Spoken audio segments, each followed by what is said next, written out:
Hello and welcome back to Wake Up Canada News. I'm Brad Wilder. This next piece is part 2 in a series of 2 written by none other than our correspondent and writer, Sane Lady. A recap of part 1.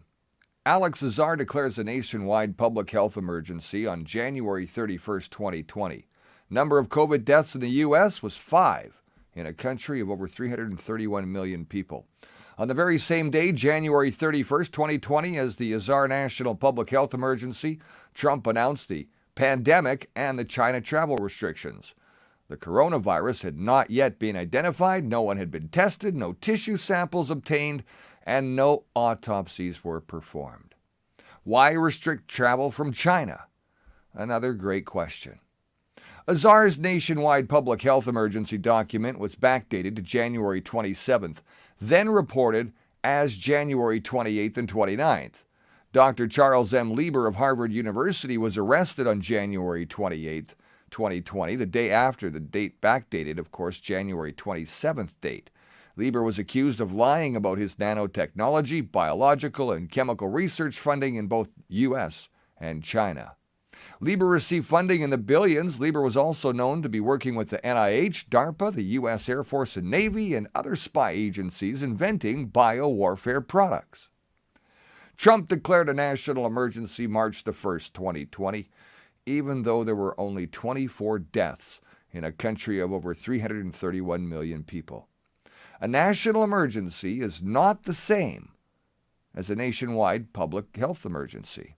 The declaration of the national emergency gave Trump certain powers. It gave him the power to grant the emergency use authorization of the vaccine. Now, 11 days later, on March the 11th, 2020, the WHO declared COVID to be a pandemic. It was also important to know that the WHO could never have declared that global pandemic if Trump hadn't declared a national emergency. On March 13, 2020, only 2 days after the WHO, or the WHO, declared a global pandemic, the entire U.S. Congress quietly ratified that national emergency declared by Trump on March the 1st, 2020. Yes, you did hear that right. The entire U.S. House of Congress ratified Trump's declaration.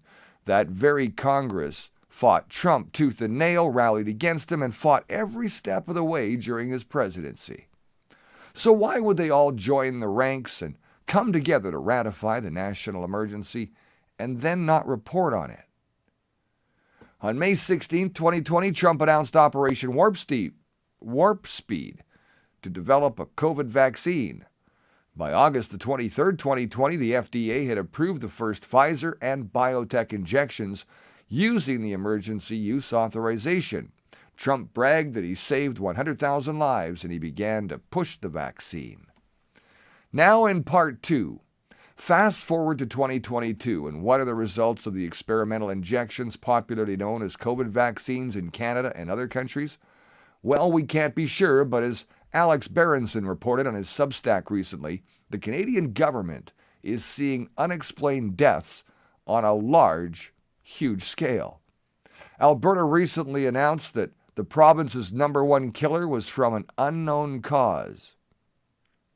The Epoch Times Canada recently reported that an Alberta doctor has called on the Canadian Medical Association to investigate sudden deaths of 80 young doctors. 80 now. On July 28th, the province of British Columbia announced it would stop reporting the number of deaths that occurred in people who have taken the COVID booster. Wow, why is that? Don't ask, you're not allowed to. As of this summer, people who took Donald Trump's vaccine in the Canadian province of Manitoba now are roughly 50% more likely than the unvaccinated to be hospitalized or even die from COVID. Again, to pause, how bad are the Donald Trump-endorsed vaccines? So bad that people who take it are more likely to die of COVID. Now we have more data from Canadian provinces, but they seem to be hiding it now. If you recall, in 2020 and 2021, any and every death was announced as a COVID death, regardless of causation. Once the injections began, anyone dying within 28 days of the injection was also counted as a COVID death. Now, these sudden deaths are due to an unknown cause. No one knows. The most recent data shows that 70% of all deaths in the province occurred in people who are boosted, even though boosted individuals make up just half the province's population. Do the math on that for a minute. Well, your first reaction might be, oh well, vaccinated and boosted people tend to be older. So of course, they're dying at a greater rate. It has nothing to do with the shot. But then you look deeper. You read, for example, the Lancet article entitled Risk of Infection, Hospitalization, and Death up to 9 months after the second dose of the COVID-19 vaccine. And that the piece shows that people over the age of 80 were worse outcomes, and by worse, we mean hospitalizations, more deaths when they're vaccinated than when they were unvaccinated.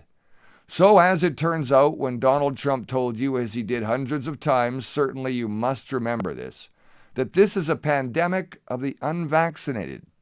It turned out to be exactly the opposite, and we're seeing this in a lot of different places, in a lot of different data sets. In fact, as Kenji Yamamoto wrote in the Journal of Virology, the Lancet study showed that immune function among vaccinated individuals 8 months after the administration of 2 doses of COVID-19 vaccine was lower than that of unvaccinated individuals.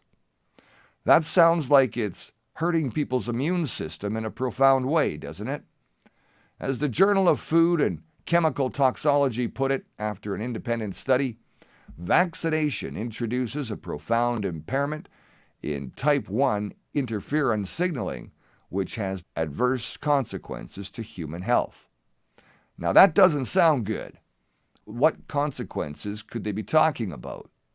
Recently, it was admitted in the EU Parliament by a Pfizer executive that the so-called vaccine was never tested to determine whether it stopped transmission. Wouldn't that be the very most important or primary purpose of a vaccine? Wasn't that the premise of rolling out the illegal vaccine passports? Only the vaccinated were privileged to enter restaurants and museums, such as the Manitoba Human Rights Museum. Illegal because, according to the Canadian Bill of Rights, it is illegal for any legislation to create 2 classes of people in Canada. In conclusion, Donald Trump is no hero. He's not going to save the world, and he's in the club. As George Carlin said, you ain't in the same club. Trump was and continues to be portrayed as the hero for downtrodden, the knight in shining armor, the 5D chess player.